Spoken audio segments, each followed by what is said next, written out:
my friends. My name is Kat. I'm the children's librarian here at Tewksbury Public Library. Welcome to this week's Art Not Craft video, where every week we are teaching you how to use a different art medium, do a little more fine arts, a little bit less craft. Not that I have anything against crafts, I love crafts, but sometimes you want to do something a little bit more involved. Today we're going to be talking about pencil drawing for the very, very beginner, and you absolutely can do this with whatever pencils and paper you have laying around, but I'm going to show you a couple things you can do if you want to get a little bit more serious about your supplies. And the first thing is the paper. This is just regular old copy paper. You can absolutely use it. It's very smooth, very thin, very cheap. You probably have a whole bunch of it laying around. Maybe you've got stuff written on the other side, but you're done with it. Scrap paper, great. This is my sketch pad here. You can see that this paper is a bit thicker, and it also has a little bit of a texture to it. They call that a tooth, and that means that the paper will hold on to the pencil lines just a little bit better, and you'll get a nicer quality drawing. Again, we're just doing this for fun. It's totally up to you what you use, but if you want to invest a couple dollars and get some good paper, get yourself a sketchbook, you might be able to see the difference. If you decide you really like pencil drawing, you might decide to get yourself a kit like this one. And this is not a huge investment. I think this cost me all of $6 at the craft store. Of course, you find stuff in it and go, well, what is this? Why do I need so many pencils? I don't understand. It's okay, my friends, I've got you covered. Let's start with just the pencils. You will notice that each one of these has a little label on it that tells you a letter and a number. This is HB. This is right in the middle of the road. Everything goes from HB and out. So you have the H side, where we have an H here and a 2H. And then you have the B pencils. So that means hard and black. The H pencils, the harder it's going to be, the higher the H number will be. This is a 2H. We're gonna put that right over on the end here. This is a 1H, or it just says H. There's no number there, that's okay. And you will see that these are fairly more detailed lines. If you go in the other direction, that's the HB again, you have the 2B. And that's a lot smudgier. You can see that's not as clean of a line already. And then you have the 4B. Forgive my handwriting, writing upside down. And the 6B. You can get these all the way up to 8. So if you decide that you really like doing this and you need more, you can just get the individual pencils, and you can get them in higher H numbers as well. Now the difference between these is basically how they go down on the paper. So here's my HB.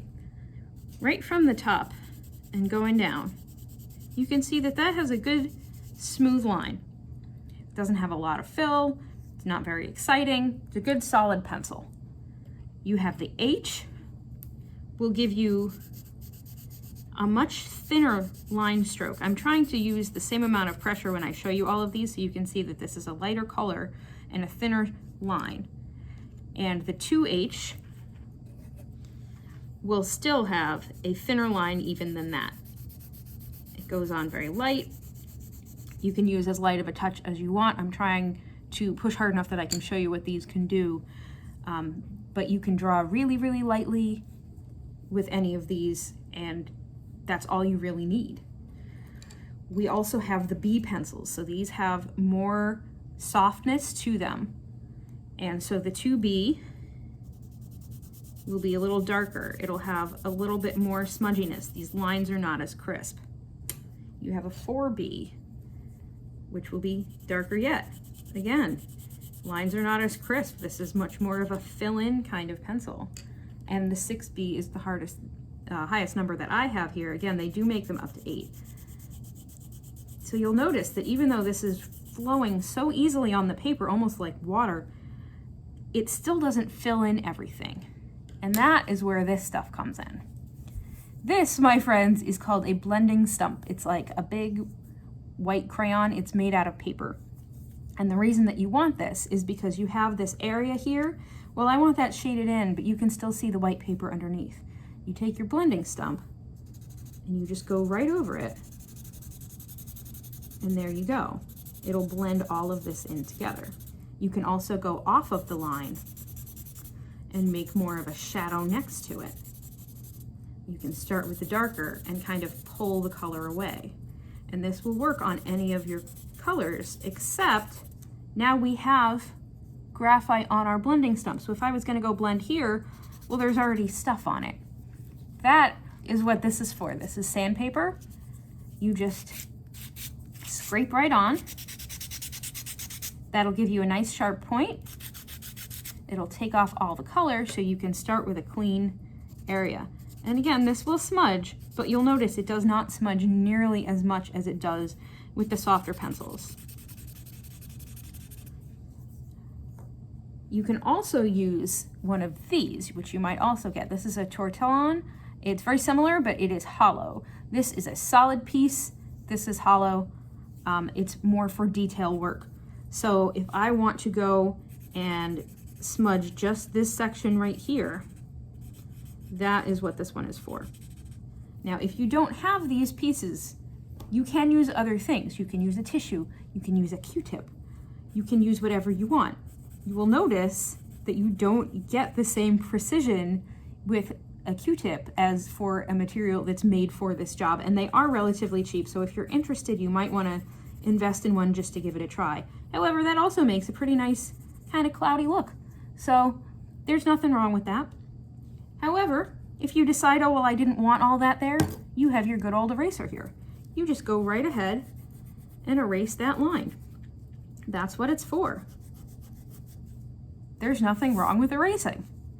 However, this would be pretty hard to get into those little cracks, and that's what this is for. This is called a gummed eraser or a kneaded eraser. And these can be shaped and molded, and I am just gonna make a little point on the end here, go right in between these two blended lines that we made. We'll clean it up, and now you have a nice clean area. The only other thing that you have in here is your pencil sharpener. Pretty sure you know how to use that. We're all good to go. Now that we know what our pencils can do, why don't we take a look at doing some different textures? I have my 2B here. It's a good, useful pencil. You can fill in your square with lines, and you can do lines that are a little bit farther away. Will make things a little bit lighter. And then more at the end, closer lines will fill things in more. You can also do this in such a way that you have lines going this way to show texture and lines going the other way, and see just that one corner is darker. That is called cross-hatching. And if you want more, you can add more, whatever direction you want to put them in. That's totally up to you. You can also fill in an area with very small kind of rounded little strokes. This is called scumbling. You do it really, really lightly. You can go over top as much as you want. That gives you texture. It's not perfectly smooth. You're just filling in the area. And then of course you can fill in kind of lines, but just keep going. Fill in the whole area and go over the darker corner that you want again and again. Now the reason that you might want to use a softer pencil on there instead of just using your same pencil again and again and again is because when you push down really hard with your pencil, for one thing, you might get that metallic line, which is not really what you want in your artwork. It'll stand out and cause more attention to be going to that area than you might want. But also, it's a lot easier to erase if you just don't press down so hard, and it's easier to come off there. There we go. You can also take your blending stump, if you so desire, go through the dark areas,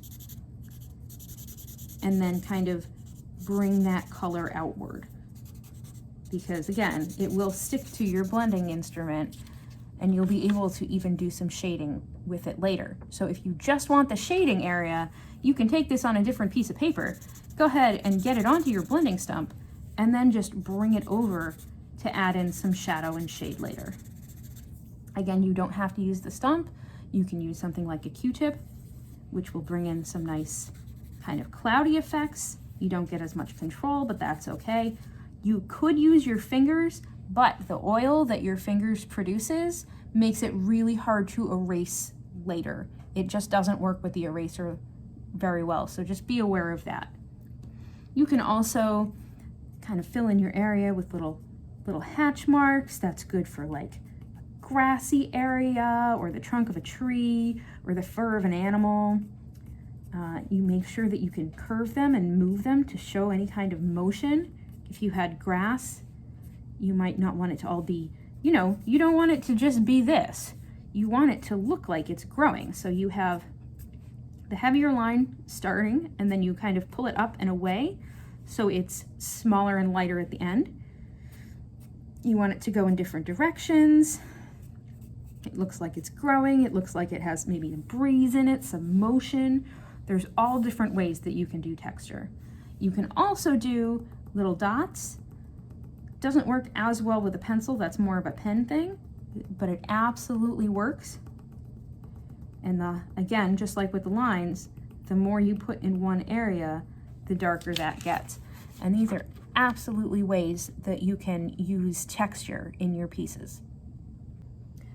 Last week in Art Not Craft, we talked about contour drawing, which is all about drawing the outlines of objects and not worrying about any of the shading. But with pencil drawing, we do a lot of shading.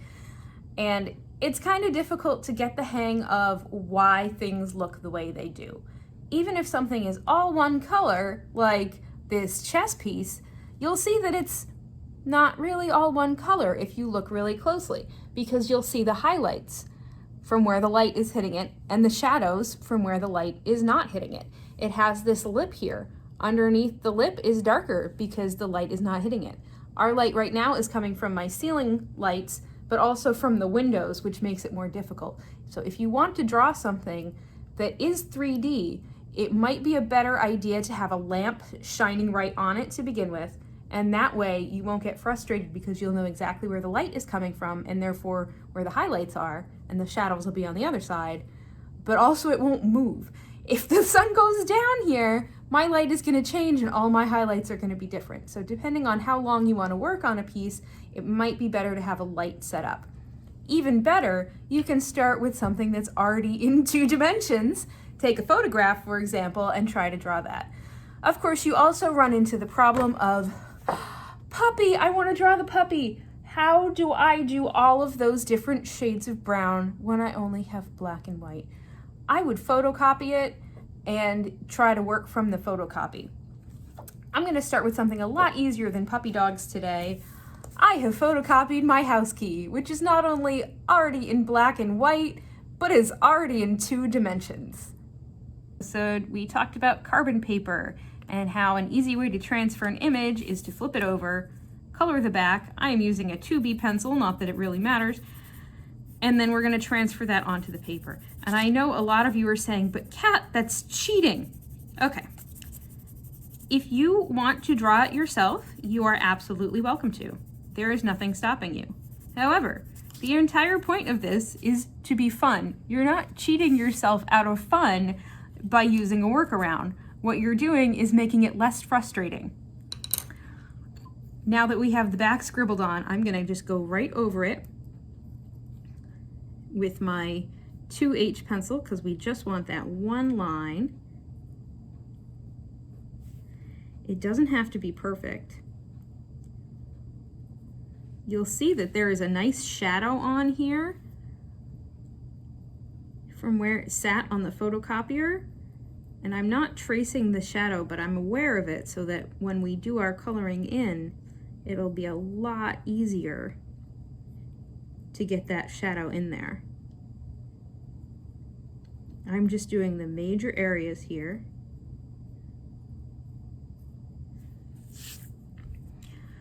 If you have something complicated, you probably would want to tape your template down to the paper. This is a fairly quick transfer, so I didn't do that here. And there we go. We have our key. Now, one of the things that I always found very difficult and not intuitive is that in pencil, you're supposed to work from the darkest color to the lightest. And I usually do the opposite. I am very used to watercolor, where you start with the lightest color and go toward the darker color. But in this case, conventional wisdom says, and all of the art books and websites you will see will tell you to go from the darkest color to the lightest. I'm just gonna go ahead, fill this in here. And I'm not going to draw super heavy lines, because it doesn't need to be super heavy lines. We don't need to punish the paper.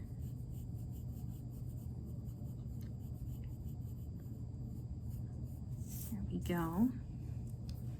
And I'm just going to keep going and looking at my image for reference here. You know, it goes up like this. Here we go, those are the darkest lines.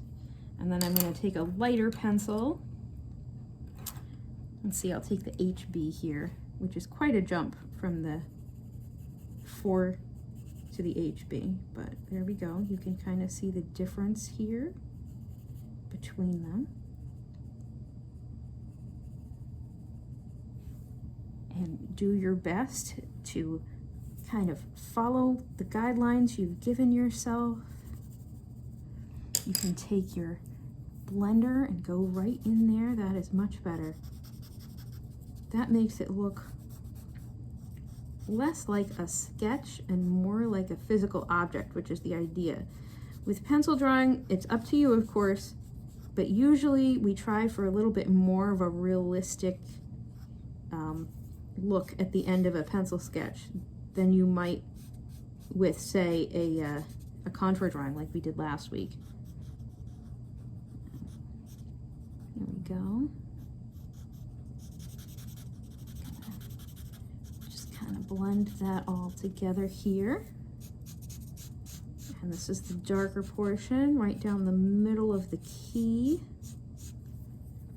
And then we'll kind of lightly go over the rest because we do want it to be blended in.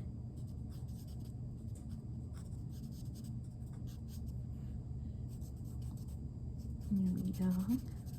I went a little too far over there, but you know what? That's okay. This is pencil and pencils erase. Here we go. It's not quite even, but that's okay. Now that I have my shadow already on there too, we can go around the side here and make this shadow like you see on the original drawing.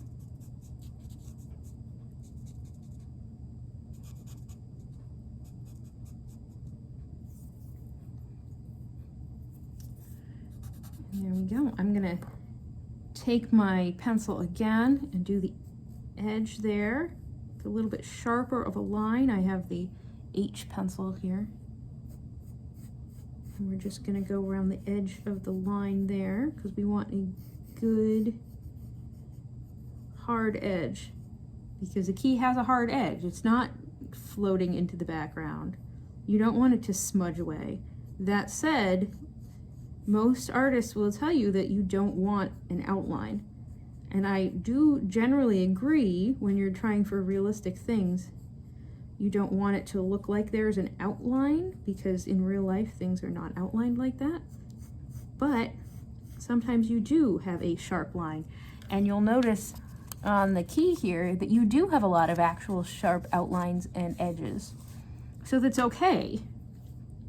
And of course it's okay no matter what you do, because it is your artwork and you can make it look the way you want it to look. This is supposed to be fun, not stressful. There we go.